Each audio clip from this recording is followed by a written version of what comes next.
Então, boa noite a todos. Primeiro, obrigado ao Ali pelo convite, né? É um grande risco me chamar para qualquer coisa. Então, eu fico muito confortável, porque se der errado eu vou embora, ele é que fica. Então, para mim não muda muitas coisas, né? E também agradecer ao pessoal do Sesc, né? Que fornece esse espaço muito bacana para nós fazermos uma espécie de conversa filosófica, né? E eu, assim, tô meio frustrado, porque acho que quinta não tem tanta gente assim na UFMS, então eu vou começar a repensar, você entendeu? A ideia minha acho que abolir as aulas de quinta, já que a gente tem um forte concorrente, então vou deixar vago, já quinta vem todo mundo para cá, eu venho também, a gente chama os professores, mas é muito legal ver o espaço assim tomado, ver que as pessoas têm grande interesse por questões filosóficas ainda, né? Que não seja aquilo que cotidianamente aparece, né? Ao seu redor. Eu acho muito interessante ver a diferença da filosofia em relação às outras áreas do ponto de vista da divulgação, né? Por exemplo, quem faz economia tem todo dia, gratuitamente, a sua área sendo divulgada, em telejornais e etc. Quem faz direito também, né? E nós temos pouco espaço, do ponto de vista televisivo, para a filosofia. São poucos nichos ainda que resistem e trazem as questões filosóficas, e tem público para isso, né? Nós estamos provando que tem público para isso. O que falta é a oferta dessas questões, né? Marcar e trazer gente que fale sobre questões filosóficas que atrai muita gente, tá? Então eu agradeço a todos vocês, agradeço imensamente ao convite, e eu tinha planejado um texto que ficou longo, e eu vou fazer diferente, eu não vou usar o texto, eu vou falar sobre o meu texto. E eu acho que daí ganha um tom melhor do que uma leitura. Se nós tivéssemos, não que o ler não seja algo importante, talvez para uma palestra acadêmica é muito importante, mas eu acho que aqui nós pegaríamos no sono, todos juntos, né? Porque tem uma série de referências, de autores, e aí teria que desmembrar essas referências, então eu vou correr o risco de não usar o texto, a não ser que eu ache que uma pergunta tenha sido feita por uma espécie de imprecisão conceitual minha. E na medida que eu reconheço essa imprecisão conceitual, talvez eu volte ao texto para tentar tornar claro o que eu tentei dizer e não fui feliz sem ler. Tá? Mas eu vou tentar não fazer isso. Eu vou tentar falar sobre o texto que eu havia produzido. Tá? Então, se vocês notarem o título que eu dei a essa fala, Mentes e Máquinas, né, das questões filosóficas da inteligência artificial, ele deveria já provocar um estranhamento inicial, e eu acho que ele pode ser captado, inclusive, já cutucando ali, pela divulgação da fala, né? Porque se você vê a imagem, o que você colocou na imagem quando divulgou? Um cérebro. Um cérebro, mas não falei que eu ia falar sobre cérebro e máquina. Né? Eu falei que ia falar sobre mentes e máquinas. Né? E essa é a grande questão. Né? Como, de alguma forma, o advento de uma área muito específica, que vai ser denominada ciência cognitiva, alguns preferem no plural, ciências cognitivas. Como essa área, de alguma forma, pretende oferecer, digamos assim, respostas empíricas às seculares questões filosóficas. Então, se o que está, digamos assim, se o ponto de partida para a construção dessa nova ciência, chamada ciência cognitiva ou ciências cognitivas, são questões filosóficas, então o ponto de partida dela é examinar um dos objetos que sempre possui uma centralidade no debate filosófico, que é a noção de mente, com toda a polêmica que isso carrega. Né? E se nós formos retomar a história rapidamente da filosofia, a questão acerca da mente fica muito precisamente estabelecida a partir da discussão que o Descartes fará nas Meditações. Não que antes ela não tinha sido mencionada. Ela é mencionada, e com ela há todo, digamos assim, um sistema metafísico que perpassou obras de outros autores e que tentaram sustentar essa noção. Mas por que se escolhe o Descartes como esse ponto de partida, que é um filósofo moderno, né? Por que se escolhe o Descartes como ponto de partida para se apropriar da noção de mente? Porque talvez ele tenha colocado com mais clareza qual é a natureza da mente como ela pensa e quais as funções que ela desempenha. E isso, essa estruturação de natureza e função, é que vai interessar os cientistas cognitivos. Então eles vão dizer, olha, parece que tem uma filosofia que definiu muito precisamente a natureza e a função que a mente desempenha. A mente. Hein? Ainda que a nossa tradução para o português, somente a de 73, ela fala de espírito, o Descartes não usa o termo espírito. Ele usa o termo latim mens. Ele está falando de mente. Então, os cientistas cognitivos acreditam que na filosofia cartesiana está assim absolutamente clara a natureza e a função que a mente desempenha e que relação ela mantém com o corpo. Então já fica claro para eles que essa concepção cartesiana ela não é só filosoficamente importante, ela também teve uma penetração popular muito grande. De alguma forma, os cientistas cognitivos acreditam que o modelo cartesiano ele foi tão aceito que ele não só constituiu uma imagem do ser humano quase que inabalável, como também, aí talvez seja outro tema para outras discussões, ele também moldou a nossa linguagem sobre a natureza humana.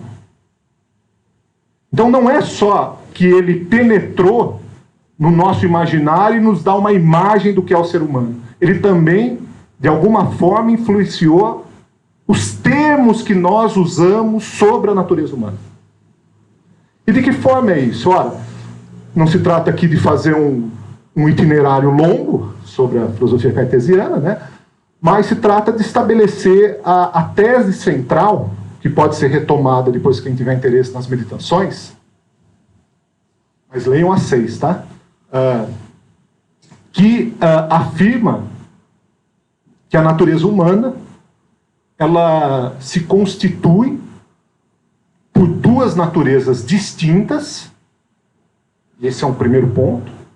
Então elas são distintas, naturezas distintas, e aí vem a palavra que é o grande problema. Distintas e irredutíveis. Tá? Então não só que elas são distintas, mas nunca vai ser possível reduzir uma a outra. Então, na concepção cartesiana, nunca o ser humano será uma espécie de composto de uma única substância. O que o Descartes está dizendo? Que todo ser humano possui uma mente, que possui uma natureza que é distinta da natureza do corpo. E que jamais, ao falar sobre o ser humano, eu vou poder dizer que haverá uma teoria futura, olha como o Descartes está dizendo, nem no futuro, e ele era cientista também. Daí o interesse do Descartes, e por isso que os cientistas cognitivos partem do Descartes. Porque ele fez muitos experimentos sobre o corpo. E o Descartes afirma que nenhuma ciência futura conseguirá um dia estabelecer uma teoria que explique o homem ou a natureza humana a partir somente de uma das substâncias. Então o homem nunca vai ser esgotado na sua natureza somente se referindo ao que é os atributos mentais. O contrário é verdade. Fracassa também as teorias materialistas, que querem explicar o homem somente a partir da perspectiva corpórea. Então, o que o Descartes alega ao longo da história da filosofia é um problema que ainda persiste, é foco de análise e debate.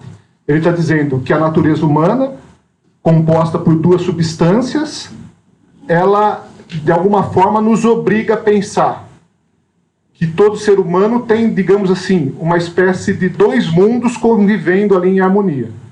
Um mundo interior, que é o que a gente adota, né? Você vê como o linguajar cartesiano, ele é comum.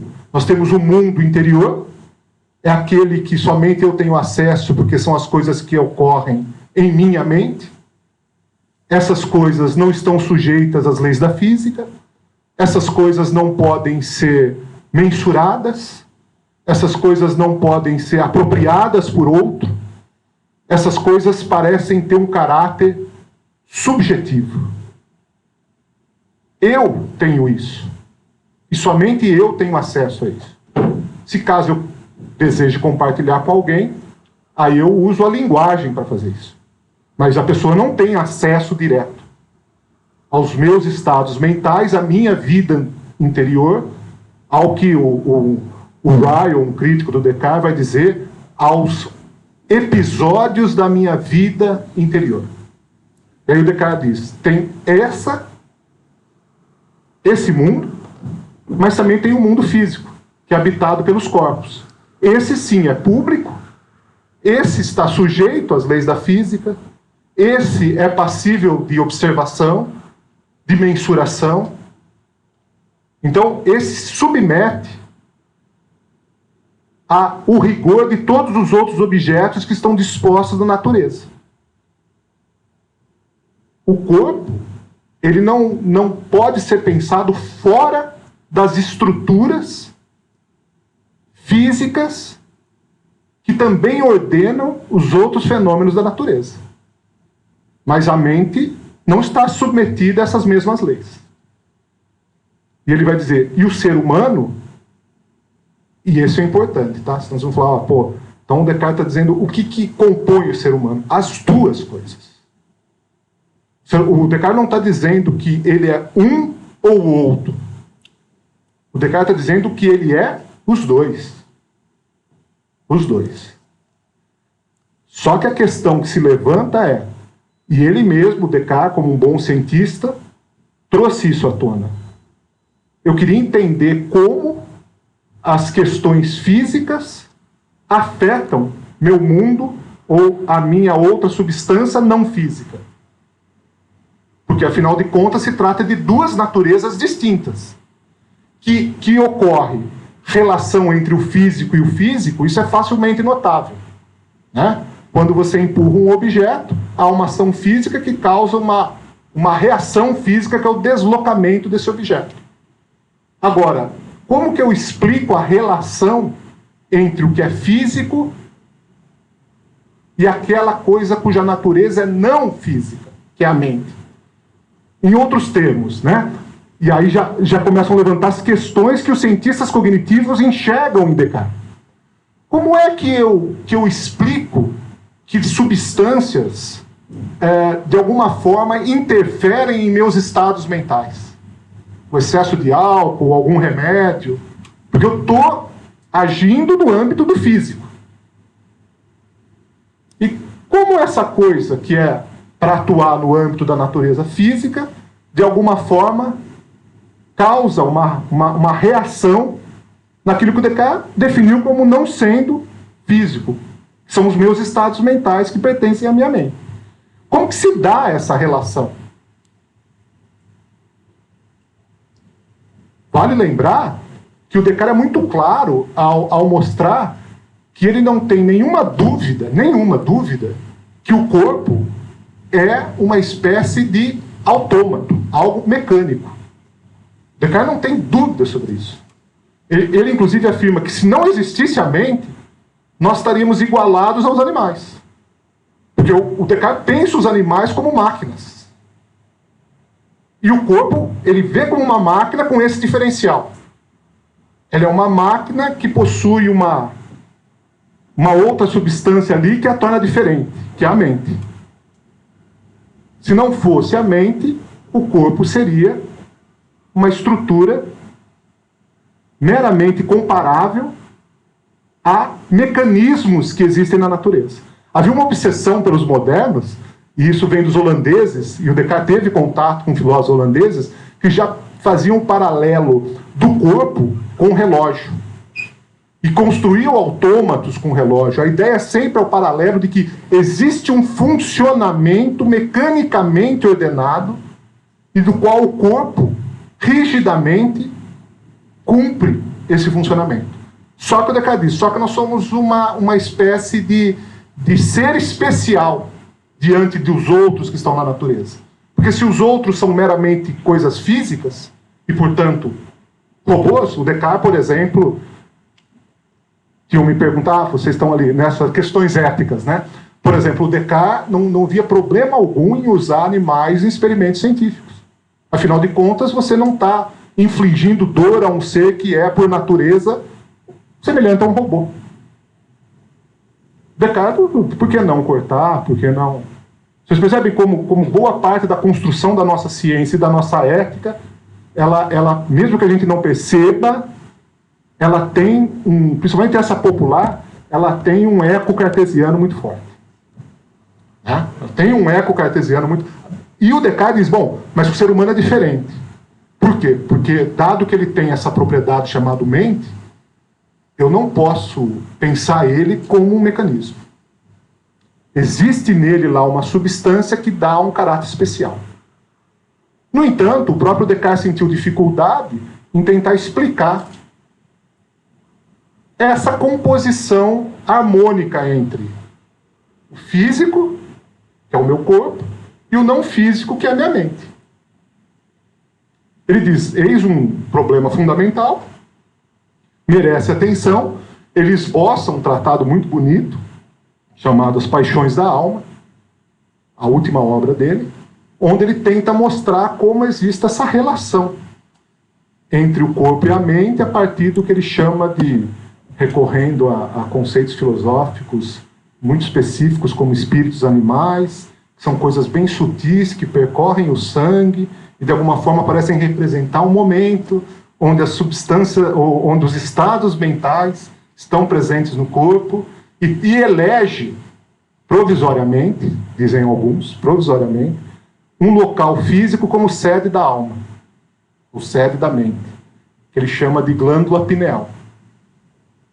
Nós já sabemos que não é, infelizmente, mas o Descartes acreditava ali que seria uma primeira hipótese, não era definitivo, era uma primeira hipótese para explicar essa relação.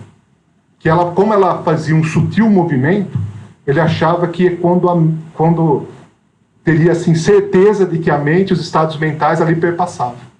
Então, a união, ou a sede da união, seria chamada glândula pineal.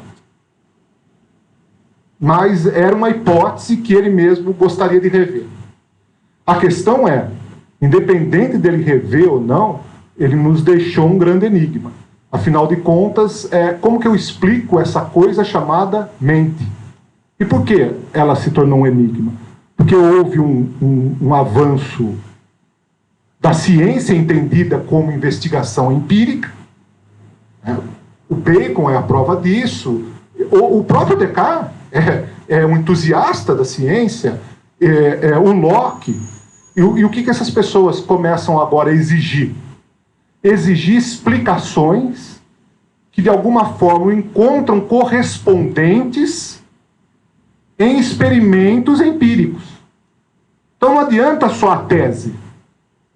Como é que você efetivamente comprova essa tese?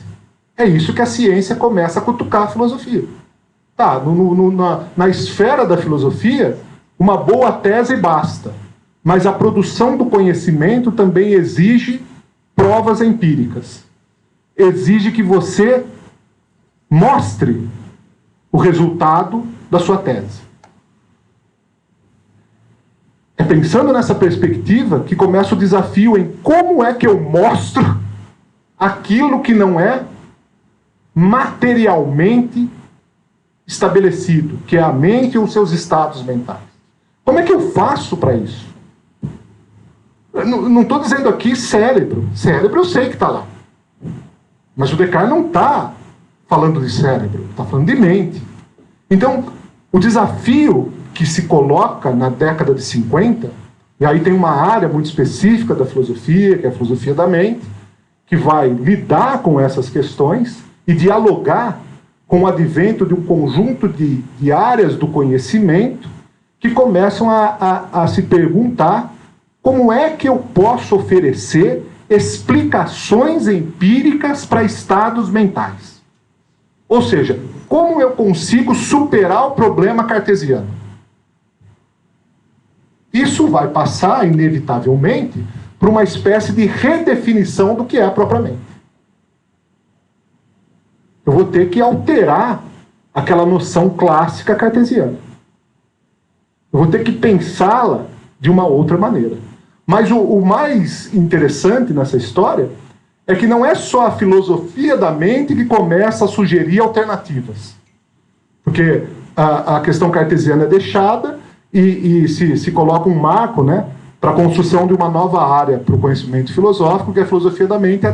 O livro aí que o pessoal toma como consenso é o livro de um inglês, Gilbert Ryle, chamado Conceito de Mente, que é de 1949. Então, se institui ali, principalmente na Inglaterra, essa nova cadeira do conhecimento filosófico, filosofia da mente.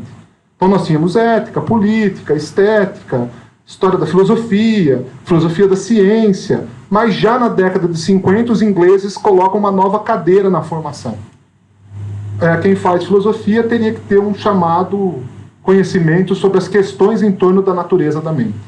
Como que chamaria essa disciplina? Filosofia da mente.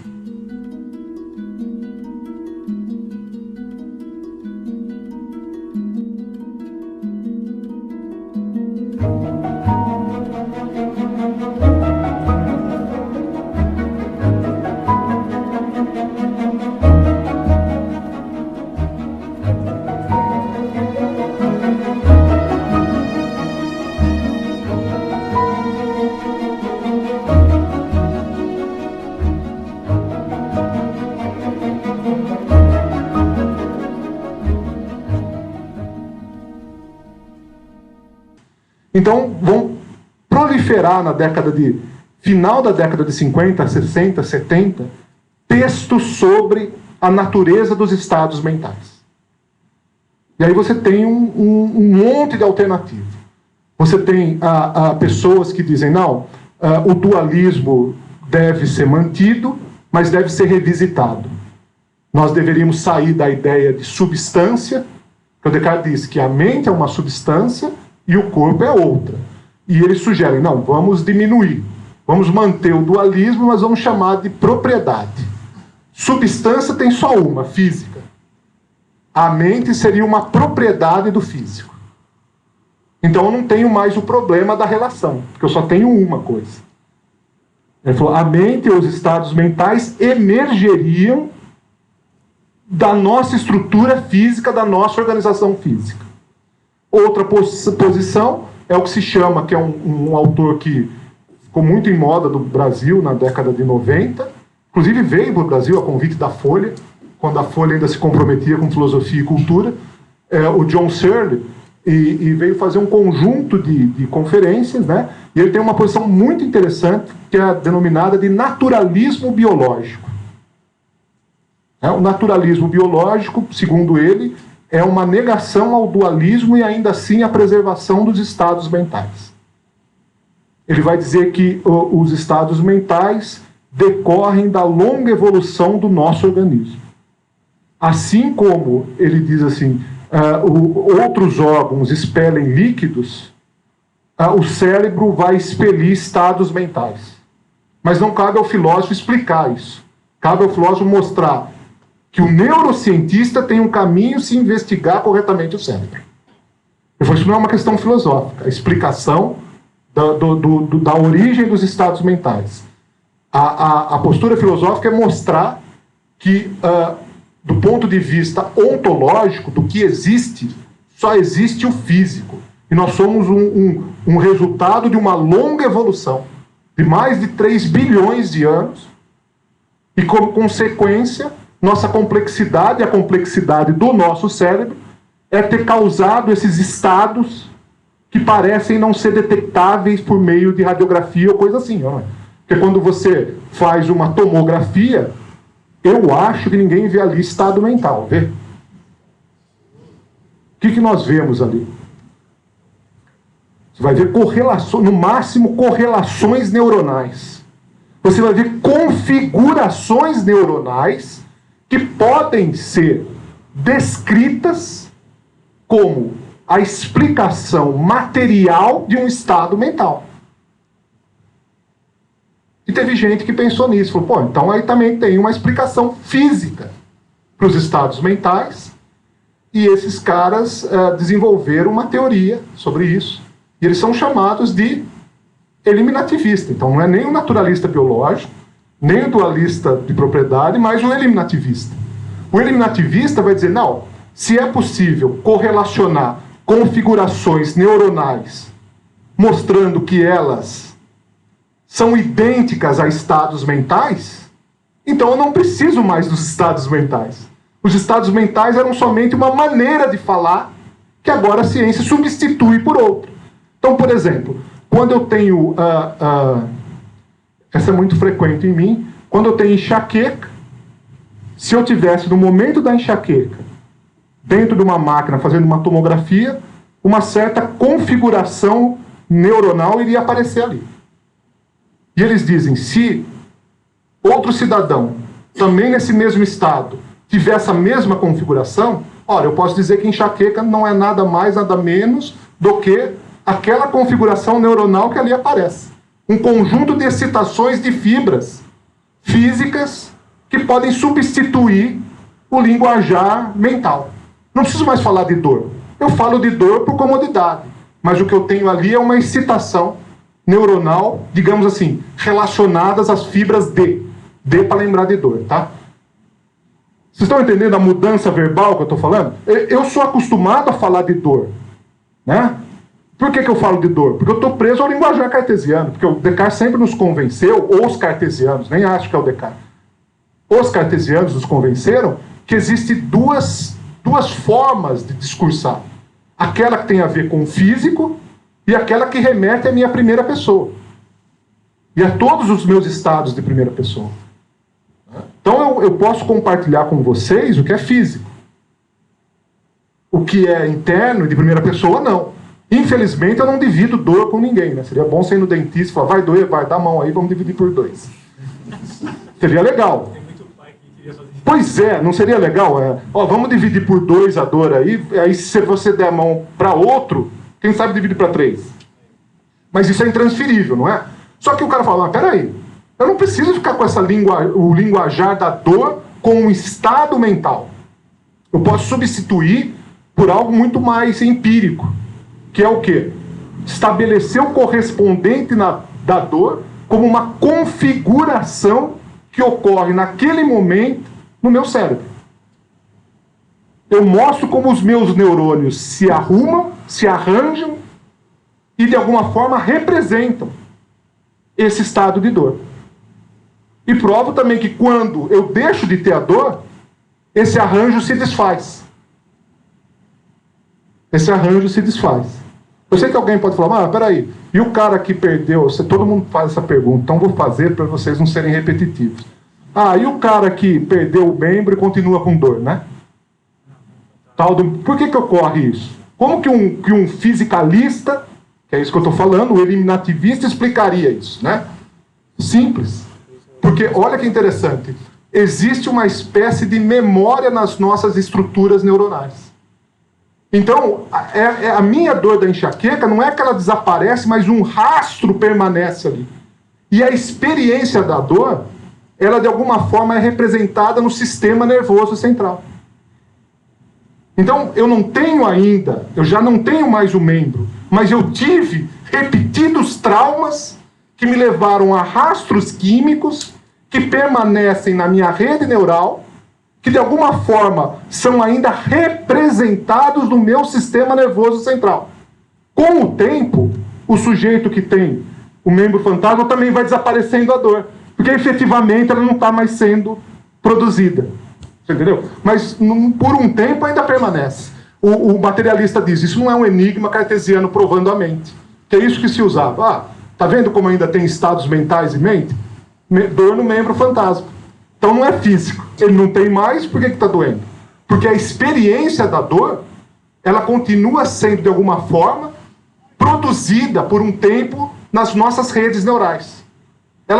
Esses elementos físico-químicos, eles demoram para desaparecer.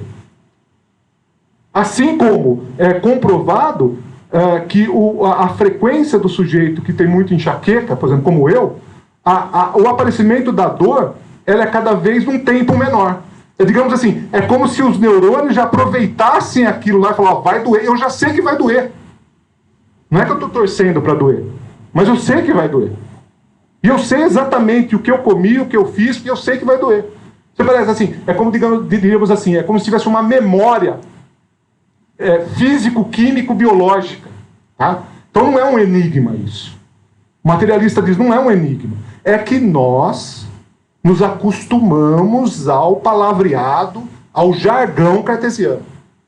Por que nós nos acostumamos? Ué, porque é difícil, diz o eliminativista, jogar fora tudo que é de primeira pessoa. Né? Imagina, eu vou jogar fora crença, dor, desejo. Eu vou ficar só como uma representação física neuronal.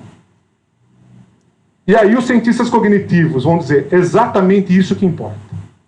E há dois caminhos para isso, para oferecer a tal das provas empíricas dos estados mentais. Há dois caminhos para oferecer essas provas. Eu vou tentar de alguma forma, e essa foi o grande salto nas investigações. O grande salto veio com o aparecimento, por incrível que pareça, do computador. O computador foi aquele elemento empírico que vai permitir uma metáfora interessante para descrever estados mentais e sua relação com o corpo. O pessoal começa a pensar assim, e se eu usar a metáfora do computador para tentar mostrar essa tal da relação cartesiana entre mente e corpo? E se eu pensar a mente como um conjunto de algoritmos que rodam numa máquina, e a máquina como a metáfora do corpo, que permite que esse algoritmo rode? Eu tenho a tal da relação software e hardware. O primeiro a cogitar essa possibilidade do ponto de vista físico é um matemático inglês, filósofo também, muito importante, chamado Alan Turing. Um artigo dele de Magdel, pode me corrigir, 35, chamado Jogo da Imitação. Aí quem quiser... tem um filme do Turing, né? Porque o Turing... não vou fazer fofoca, vou? Pode fazer fofoca? Pode. Então, o Turing era tão brilhante que existe ainda a tese de que ele foi assassinado pela inteligência britânica. Ainda que tenha trabalhado para o Reino Unido para ajudar a decifrar os códigos nazistas e evitar bombardeios a submarinos e aviões. Só que o Turing ele foi tão castigado pelo governo inglês porque ele era homossexual. E ele foi obrigado a fazer tratamento hormonal, porque não era aceito. Ele foi obrigado e, no final da vida, ele sempre foi perseguido por um membro da inteligência e descobriram que ele estava namorando. Se eu não me engano, é um suíço. Também não vou descer esses detalhes, né? Vocês não me peçam, por favor, peso, altura.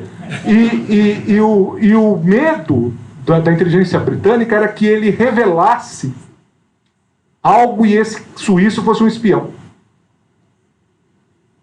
Então cercaram e pressionaram tanto ele que ele foi encontrado envenenado. Só que esse é o problema.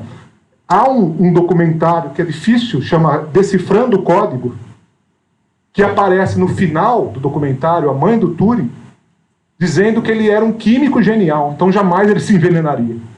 Ele foi envenenado numa maçã, ninguém sabe como, num café da manhã.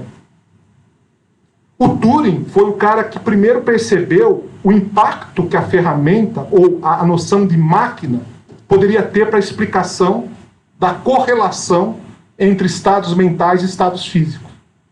O Turing foi o primeiro a tentar entender que não é simplesmente um jogo de palavras, essa relação software-hardware. Que talvez seja possível pensar a mente como um algoritmo, tal como o algoritmo que roda em um programa devidamente instalado em um hardware. No nosso caso, o corpo. É claro que o Turing não está dizendo que é possível fazer tudo. Mas ele está dizendo que é possível pensar um conjunto de noções que até então pareciam ser exclusivas do ser humano, como não sendo nada mais, nada menos do que um conjunto de processos mecânicos que, se fossem claramente descritos e ordenados, poderiam ser simulados em uma máquina. Então está dizendo assim, olha, quem sabe aquilo que nós chamamos de algo tão fundamental para o ser humano, que é a inteligência, né? Quem sabe a linguagem, que essa é a provocação dele, quem sabe a linguagem não pode também ser descrita de maneira tão clara e detalhada que poderia ser implementada como uma espécie... Isso ele está dizendo em 34, hein? 34? Não lembro? Eu acho que é 34, 38, mas enfim. É um outro artigo. Quem sabe a linguagem, que parecia ser a característica tão distintiva do homem, né? Só o ser humano domina a linguagem no sentido de construção simbólica, isso que eu estou falando, né? Linguagem entendida como conjunto finito de símbolos, né? O ser humano que domina a linguagem e, por intermédio dela, externaliza seus estados mentais, essa capacidade poderia, de alguma forma, também estar presente se nós descrevêssemos o que é a linguagem em passos muito precisos em sistemas artificiais. Em sistemas artificiais.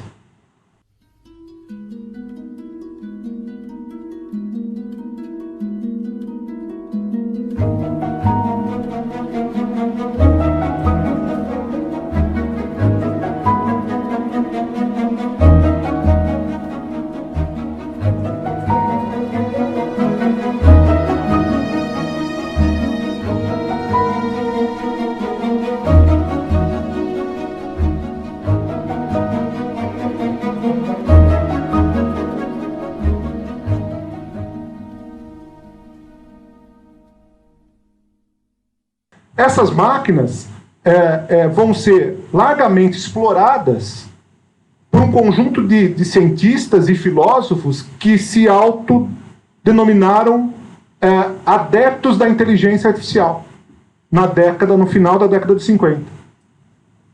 Eles vinham de um outro grupo de investigadores ligados ao movimento chamado de cibernética. A cibernética também tinha, tirando o computador, a inspiração de que seria possível fazer a descrição dos organismos existentes em termos puramente fisicalistas. E ela tinha um conceito, a cibernética, que era fundamental e vai ser apropriado por um conjunto de autores da inteligência artificial, mas explorado por uma dissidência dos adeptos da inteligência artificial, que são... que eu falei para vocês que as ciências cognitivas têm duas vertentes, tem mais até, mas as duas vertentes principais seriam a inteligência artificial e os adeptos das redes neurais artificiais. Então, há um conceito que vem com a cibernética que o pessoal da inteligência artificial não se apropria corretamente, mas que vai ser muito bem explorado pelos adeptos das redes neurais, que é a noção de auto-organização. Então, eles vão pensar que existe um princípio fundamental da natureza humana, que é a capacidade que todo ser biológico tem de se auto-organizar frente ao conjunto de informações que advém do meio ambiente. E quem é o organismo que sobrevive? Aquele que, diante desse conjunto de informações, melhor se auto-organiza e repara sua conduta e sua experiência, obtendo resultados melhores. Ele diz assim, isso é em todas as escalas, desde a mais básica, de pequenos organismos no chão, até nós. Então, o biólogo que traz à tona esse conceito, chama-se Ross Ashby, e ele publica um artigo mostrando a importância da auto-organização para a manutenção da vida nos seres. Então, esse conceito de auto-organização também vai ser importante. Só que o pesquisador que está alinhado à noção de inteligência artificial, ele diz, não é possível introduzir a noção de auto-organização porque eu trabalho com algoritmos fixos.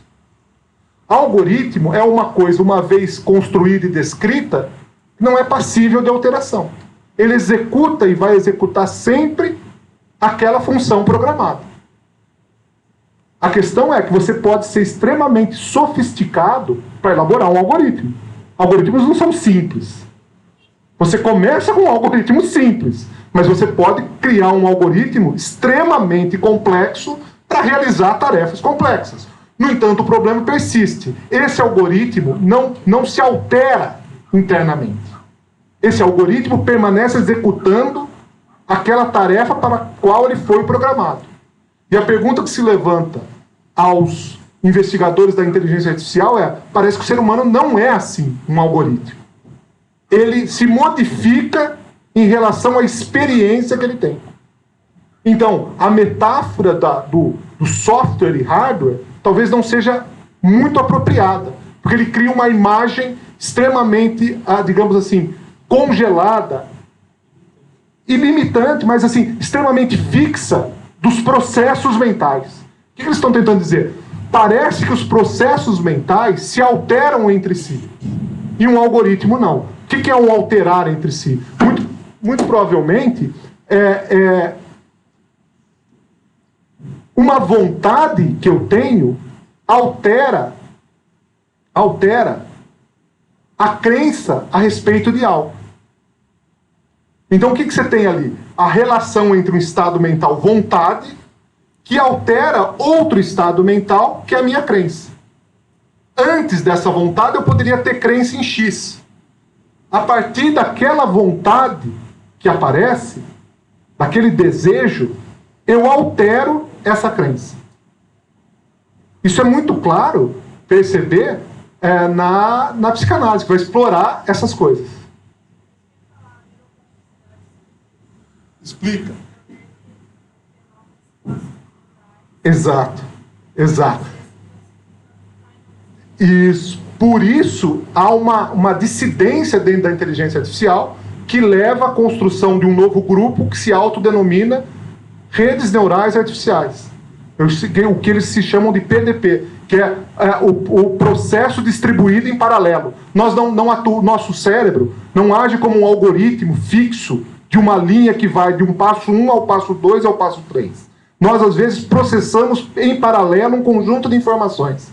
Então, é limitante, e seria limitante levar muito adiante a metáfora software-hardware. É limitante a imagem do algoritmo como o melhor exemplo de um estado mental. Seria interessante propor o que eles tentam até hoje, construir redes neurais que vão se adequando de acordo com a relação que ela tem com as coisas do meio. Então, o algoritmo, você começa a dar a ele o que ele tem que fazer do início ao fim. Nas redes neurais, não. Você dá a ela somente um padrão de funcionamento de entrada. Ela teria que se auto-arranjar e oferecer uma resposta de acordo com as informações que ela está adquirindo ao longo da interação com o meio ambiente. Qual é o problema? O custo de uma rede neural é altíssimo. Uma rede neural, ela é digamos assim, um programa permanentemente aberto. E ela tem que ser feita a partir de estruturas robóticas. Por quê? Porque foi muito mais bem sucedida as redes onde você deixa o dispositivo interagir nos meios. Ele não é um algoritmo. Ele está aprendendo a todo momento de acordo com a interação. Então, a tal da explicação empírica para a relação possui duas respostas. Ou eu aceito uma explicação da tal da relação ou metáfora hardware-software, ou eu aceito que nós somos, na verdade, um conjunto ou um resultado do conjunto das nossas redes neurais que nos levam a produzir e a responder em relação ao meio. Essas duas áreas também possuem interfaces. Existem programas de pesquisas que eles chamam de híbridos.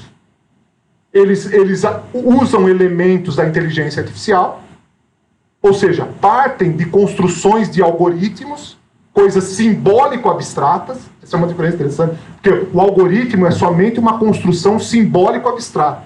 Uma rede neural é uma estrutura física. O algoritmo é abstrato. A rede neural é física. Os híbridos, essa postura híbrida, tenta usar elementos que estão presentes no algoritmo, sendo instanciados em estruturas físicas. Então eles não são nenhum nem outro, e dizem que o maior avanço está ali. Que muitas vezes nós somos ou agimos como estruturas algorítmicas, às vezes nós somos e usamos recursos próprios da nossa estrutura neural. Essa terceira posição híbrida, ela é interessante, mas ela é mais cara ainda, né? Você imagina, você tem que conjugar as duas posturas. Eu já tive, já 2 vezes eu vi uma rede neural. Porque é caríssimo. Então, 2 vezes lá num grupo nosso de estudos em Marília, um suíço chamado Paul Verschuer, ele pesquisava, ele trouxe então os robôs que se baseiam em redes neurais. Mas você vê, tem que fazer uma estrutura enorme. E os programas de inteligência artificial são aqueles que ganharam o mercado, né? Porque eles são mais simples, eles são, digamos, eles captam um conjunto de desejos que nós queremos rapidamente ter respostas, e eles conseguem. Mas os programas de redes neurais, ainda que mais caros e elaborados, eles parecem ter respostas um pouco mais consistentes. Até para aquela noção que é cara para todos nós, que é a noção de tradução, né? Porque tá vendo um dos pontos que se levanta para uma construção de uma máquina que seja efetiva e que simule adequadamente estados mentais, é, por exemplo, lidar com uma dimensão da linguagem que nós chamamos de significado. Né? Por quê? O algoritmo vai conseguir lidar muito bem com as estruturas da sintaxe. Ele consegue fazer isso. Você vai lá e crava no algoritmo quais são as regras. Certo? No entanto, nem uma rede neural ainda, nem um algoritmo consegue fazer com que dessa relação e manipulação das regras se extraia o significado dos termos que estão impressos ali. Você vê que quando a gente pede tradução direta ali, sai coisas absurdas. Não sai ainda? Melhorou, mas sai. E por que sai? Porque eles estão dizendo que essa dimensão da semântica, que é o significado que se obtém no arranjo das letras e das regras que constituem as letras, essa dimensão semântica, ela parece escapar ao domínio físico. Ela parece ser propriedade daquele que está lidando com o texto. Então, o que teria que ter nessa rede? Quase que eles estão sugerindo ali uma noção de um sujeito interpretante disso. Porque a rede sozinha não gera a dimensão semântica. E o algoritmo também não. O algoritmo vai gerar a boa manipulação. Há um experimento que mostra isso, né? O John Searle, aquele do naturalismo biológico, ele brinca com isso, do chamado... Dá tempo ainda de falar? Tá? Do argumento do quarto chinês. Ele diz assim, você imagina o seguinte, que você colocasse um cara que não domina o chinês, mas desse a ele um conjunto de regras para traduzir um texto chinês. Então você dá o texto chinês para ele e dá um conjunto de regras para fazer a tradução desse texto em chinês. Você acha que esse cara consegue fazer a tradução? Sim ou não? Mas ele compreendeu o chinês que ele traduziu? Então o que o Searle está dizendo? A manipulação meramente sintática, gramatical, não permite o salto que leva à compreensão semântica. Então é como se a linguagem revelasse uma surpresa. Tem o domínio da sintaxe, eu faço um conjunto lá formal e manipulação de regra, mas parece que dali emerge um outro elemento que parece escapar, que é o significado.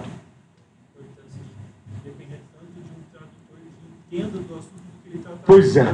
Daí a dificuldade que nós temos secular das traduções das obras filosóficas. Né? Você imagina do grego antigo, então, e ser fiel a essas coisas, uma vez que aquele significado parece que ele está diluído na própria construção do autor. Né? E aí você começa a desconfiar que existem limites para essa inserção das estruturas artificiais para fazer as tarefas que supostamente nós achamos que os seres humanos fazem. Mas só que não adianta, que nem eu brinco com o Magdiel, também falar sobre coisas assim maravilhosas. Né? Mas você está lidando com a semântica. Mas você vai, por exemplo, me falar, mas uma máquina também não faria uma composição, né? Não faria uma sinfonia, né? Então, mas aquela que é considerada clássica, você entendeu? Ele não pintaria aquele quadro clássico? Não, eu diria assim, nem ele nem nós, né? Então esse é o problema, né? O problema é que você não pode também pedir para a máquina aquilo que você não é capaz de fazer. Isso. E aí é raro, né? Não são todos, e portanto, então você também não pode exigir aquilo que você, ou a grande maioria de nós, não faríamos também, né? Nós não faríamos aquelas composições clássicas ou aqueles quadros clássicos. Poucos fariam. Então você dá esse padrão elevado direto para a máquina, né? Agora, o que acabou sendo bem sucedido e depois até foi desprezado é que, se vocês lembram, toda essa metáfora do hardware e software começa com um evento muito específico, que é o desafio dos jogos de xadrez. Mas aí todo mundo sacou que era barbada. Por quê? Porque fazer a manipulação semântica é o mesmo que cravar as regras do jogo de xadrez num lugar onde tem memória disponível pra caramba e processamento rápido. Então, não se trata aí de grande inteligência, mas se trata de grande capacidade técnica. Então, você coloca uma máquina lá, como tinha aquele Deep Blue, que começou a ganhar, né, causou espanto, mas não causa tanto espanto assim, porque você sabe que é processamento rápido e capacidade de armazenar. Mas nós não estamos só falando disso. Por quê? Porque aí tem um outro elemento, além da semântica, que causa um grande problema para os defensores da inteligência artificial e das redes neurais. Parece que eu vou falar isso, mas aí cabe para todo mundo, viu? Mesmo que a gente não use muito. Parece que nós temos a condição de alterar nosso comportamento de acordo com experiências mal sucedidas. Eu sei que às vezes a gente não aplica isso, tá? Então a gente fica... mas nós temos, acreditem. Né? As experiências mal sucedidas parecem ser indicadores interessantes que nos levam a revisar nossa própria conduta. E aí ninguém ainda encontrou um caminho para introduzir isso em modelos. Em simulador. Como que eu faço para um simulador, seja ele da inteligência artificial ou redes neurais, como que eu faço para ela se alterar diante de uma dificuldade que surge? O que eu tenho que introduzir para isso? A resposta que os críticos da inteligência artificial e as redes neurais oferecem é que falta algo essencial para os modelos. E nós temos, chamado corpo. Olha que coisa. Corpo. E aí, olha como o Descartes começa a sorrir de novo. Ele falou, não falei que eram os dois? Eu não estou falando que é só um. Parece que o nosso corpo é fundamental para que nós possamos, posteriormente, a partir daquilo que nos afeta, fazer uso como elemento da experiência para alterar nossas convicções, nossas escolhas e nossa conduta. Enfim, o corpo não está aí só como um mero artefato para possibilitar essa estrutura chamada mente. Ele é fundamental também. E a filosofia começa a perceber isso com os empiristas. Porque você vê, há uma ênfase muito grande às discussões dos estados mentais. E a filosofia contemporânea toma mais esse ponto em fazer a discussão da filosofia do corpo. Esse é um aspecto que foi negligenciado há muito tempo pelos filósofos. Nós ficamos sempre presos a ideia daqueles elementos que pareciam ser o que nos dá uma certa condição especial em relação às outras espécies. Entendimento foi chamado, mente, etc. Quando, na verdade, tudo converge para o entendimento de que também o corpo é fundamental. E aí, filósofos contemporâneos começam a investigar o quão fundamental é o corpo. Assim como uma metáfora para isso é que desde os filósofos gregos até os modernos, e os contemporâneos subvertem um pouco isso, né? Nós temos uma obsessão pela visão. Né? O filósofo tem uma fixação pela visão, como se fosse o sentido fundamental. E assim como a visão, porque parece que a visão é aquela que melhor possibilita a transcrição da minha compreensão das coisas. E eu esqueço dos outros sentidos. Se essa corrente está certa, se o corpo é essencial, aí eu vou ter um problema sério para a construção dos modelos simuladores. Porque não basta isso só ser um robozinho. Esse corpo possui múltiplas funções. Esse corpo ele é decisivo para a construção das minhas decisões. Ele é o ponto de partida e de alteração das minhas experiências. Então, os modelos começam a ter uma certa desconfiança e começam a se dizer o seguinte: tanto a inteligência artificial quanto as redes neurais deveriam usar uma noção, e ela é usada hoje amplamente, que se trata apenas de construir simuladores para determinados estados mentais, para coisas específicas. Ou seja, o que eu quero dizer? Ninguém está dizendo mais que o software é uma mente ou uma rede neural artificial é uma rede neural. As pessoas começaram a voltar um pouco atrás dessa crença. E o gozado que esse declínio da euforia, ele não se deu por uma limitação da explicação de natureza abstrato-conceitual. Ele se deu pela constatação da importância do empírico e do físico. O que parece ser um limitador para essas investigações. Então, em que pé que está a situação? As propostas são postas, você tem pelo menos ali 3 modelos, no entanto, há uma certeza de que só é possível progredir efetivamente e ser rico nas coisas que são essenciais se nós entendermos assim de maneira muito clara a função que o corpo tem para a construção das nossas experiências. Se nós conseguimos entender bem isso, e agora olha que interessante, nós saímos de uma discussão que parecia que colocava como ponto central a mente. Parecia que nós estávamos, lembra, nós estávamos empregados pelo vocabulário cartesiano e acreditando que, enfim, o que definia a nossa natureza em última instância são os estados mentais. E eu chego quase à conclusão, dizendo que as pesquisas recentes apontam que não se trata só de pensar a mente, mas de entender o corpo e os impactos que o corpo tem. Tá? Não sei se eu falei muito ou pouco. Vou desligar isso aí correndo. Não, agora eu vou esperar então o comentário de vocês sobre todas essas questões, comentário, pergunta e outras coisas. Obrigado pela paciência. Acho que fiz bem em deixar 60 páginas aqui.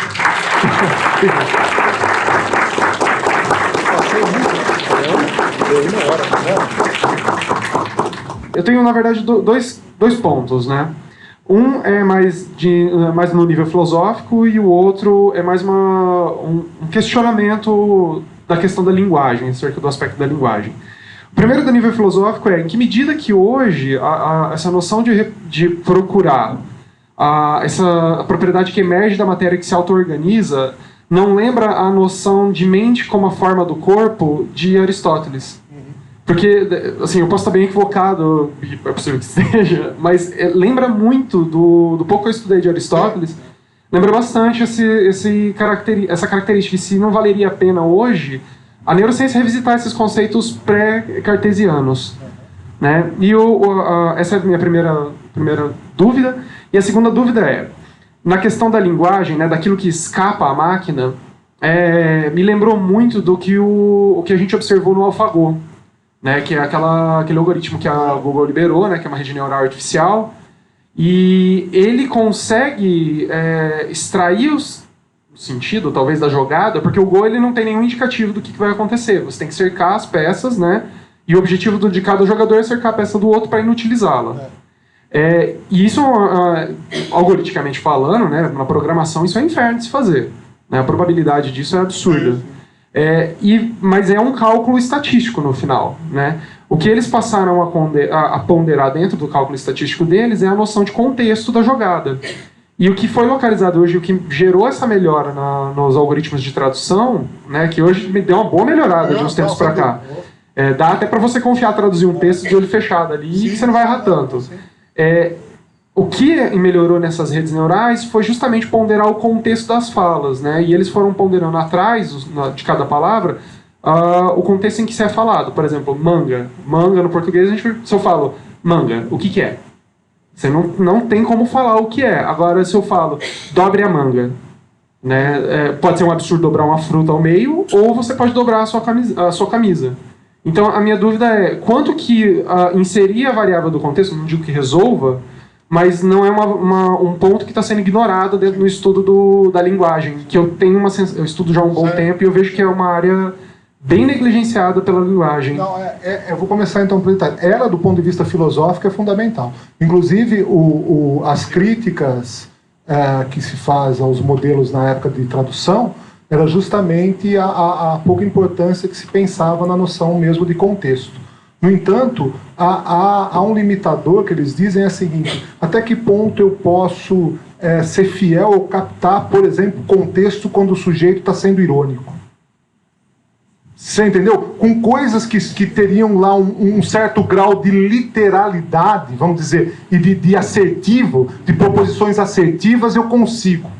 Só que o grande desafio é que você tem textos filosóficos que, por exemplo, vou te dar um exemplo.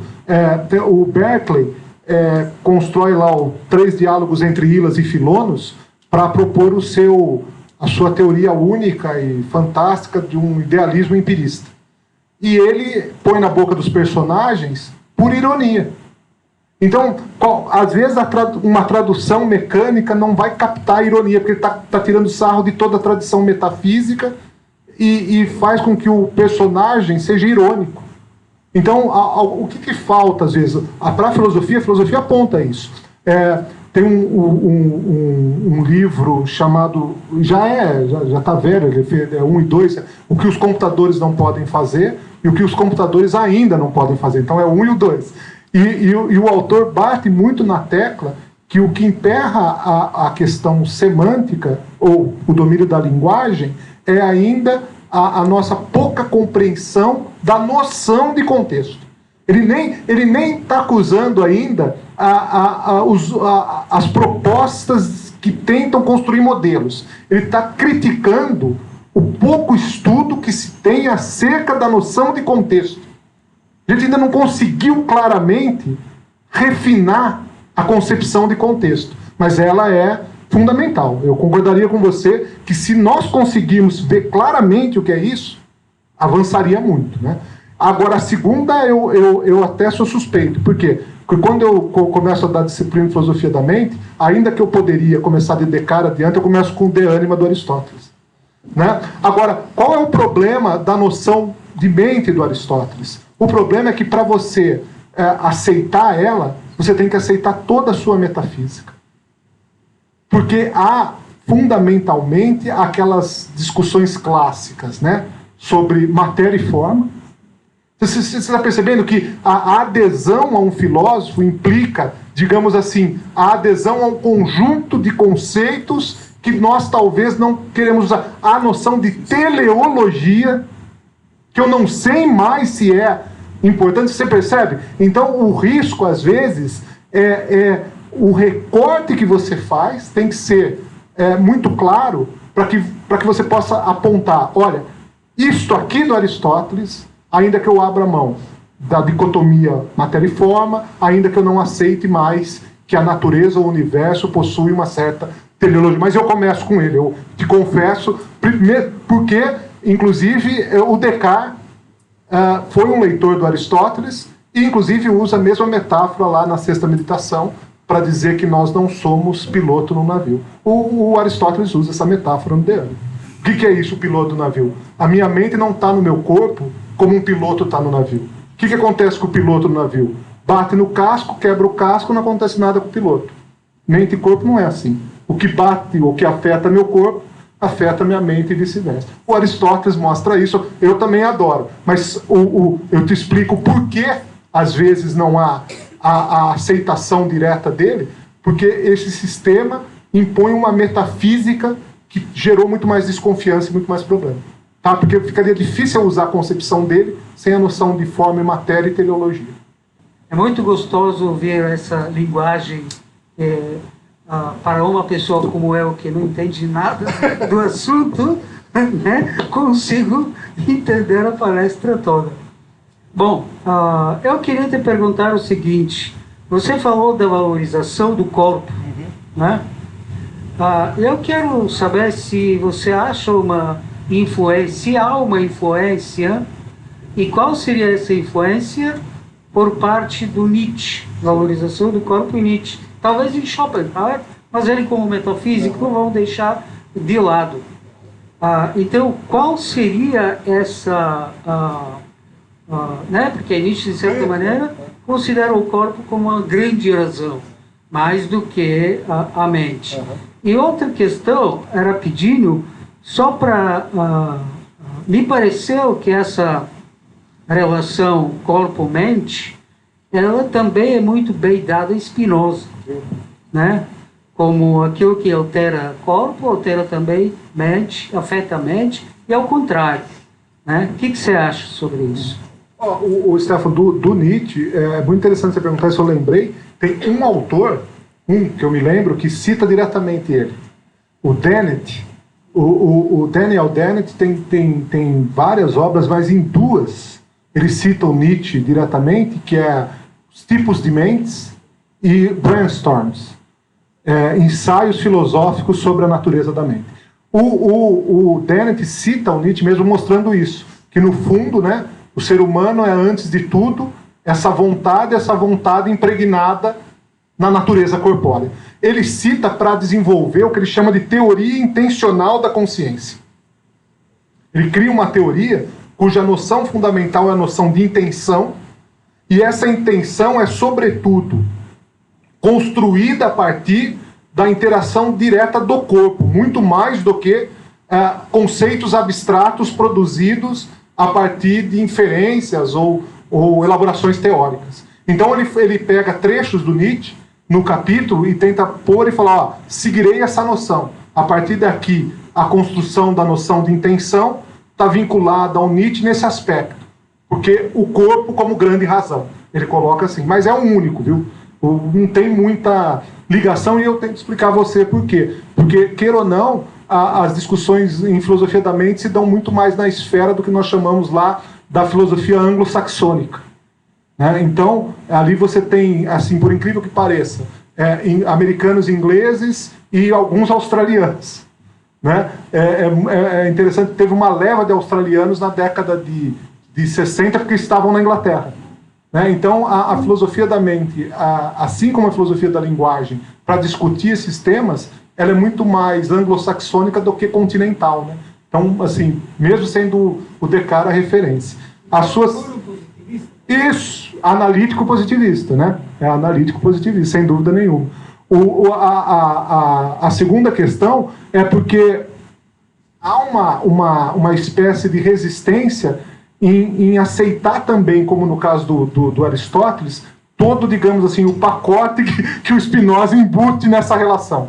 Você entendeu? Então você teria que aceitar uma metafísica que é muito mais complexa do que a proposta pelo Descartes, que parece ser direta, clara e dá um menor impacto para uma espécie de decisão que você vai fazer, abstraindo elementos que a proposta do Spinoza não poderia ser extraída. Né? Ainda que seja interessante, é o caso da ética dele. Né? Porque muitas vezes há pouca adesão à ética dele. É difícil pensar todos os elementos que ele oferece a partir daquela demonstração geométrica. Né?